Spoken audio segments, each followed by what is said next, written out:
Scott, there you are. Have you seen Freddy anywhere? I haven't seen him. Freddy? Oh yeah, he went off with Vicky. I thought they would be okay together, but Vicky, that hybrid...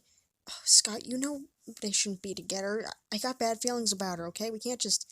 it's too late. I found a fan fiction regarding about what they did behind your back. What? See for yourself. The hybrid pinned Freddy down, and before he knew what she was doing, she kissed him. Not a disgusting, messy kiss, a gentle, warm, simple kiss.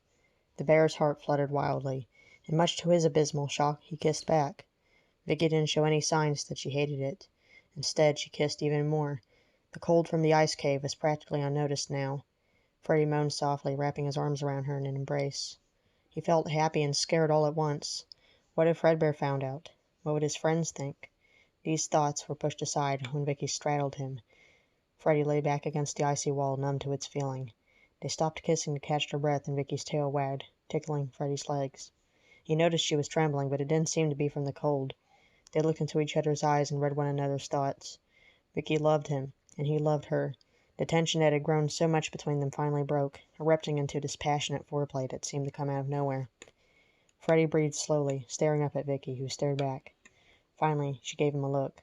That look Fredbear told him about. The look females gave when they wanted that special something from you. Freddy blushed madly, starting to tremble himself. Vicky held his hand and purred, nuzzling her head under his chin. He could smell her hormones in the chilly air, and she probably smelled his. Freddy brought his hands to her hips, cocking his head at her. Vicky nodded, a thin sliver of drool careening down the side of her lower jaw. Freddy bit his lip and smiled, feeling Vicky rock herself into position. Make it stop! Make it stop! Well, I'd love to, except I think you need to hear this. If you wish, I could fast forward a bit. None of this is good, but yes, I just want to find out where my grandson is, so you can fast forward a bit. Can't believe you went along with this.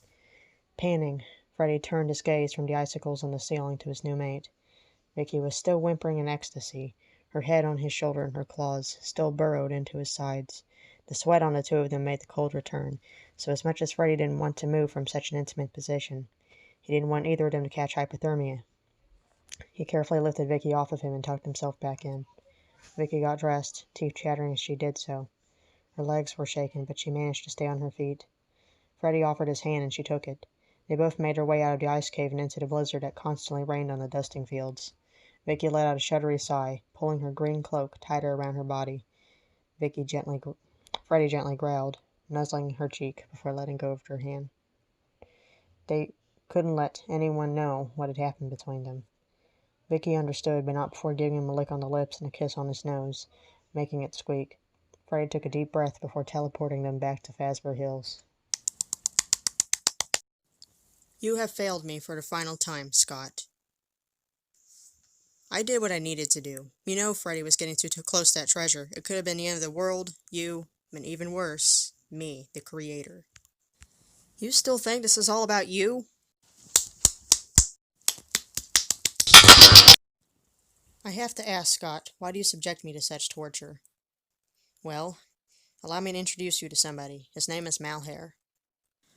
Fredbear, long time no see. By the way, how's your grandson doing?